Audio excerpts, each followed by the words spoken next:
Let's talk about running socks. The most important thing we need to take into consideration with our running socks is purchasing socks that do not have cotton in them. And the reason being, cotton, when it is worn and washed over time, those individual fibers will elongate, will stretch out. That's why if you have kids or maybe a husband or yourself, some old underwear, old socks that are all stretched out, that's just what happens with cotton with use. So if you look on the little ingredient label on the back of the package, it'll tell you the percentage of all the individual fibers. You want to look there and you want to make sure there's no cotton listed. So in this particular feature sock, 95% nylon and 5% spandex. You may see polyester, you may see elastane, you may even see wool. The key thing you don't want to see is cotton. Even 50% cotton, 50% polyester is not what you want to be.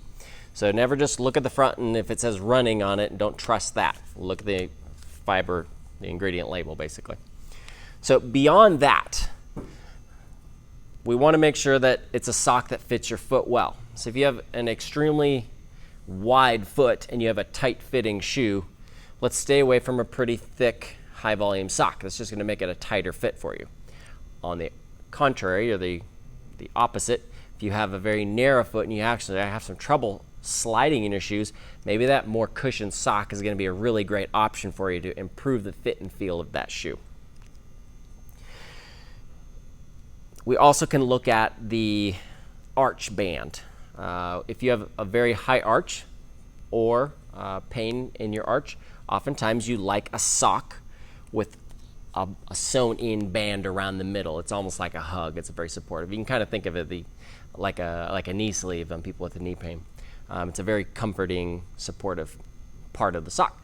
But if you have sometimes a lower arch or a very high volume foot, kind of a lot of circumference thickness, then that can kind of impinge, squeeze you too tight, and you want to have something with a little bit less of an arch band.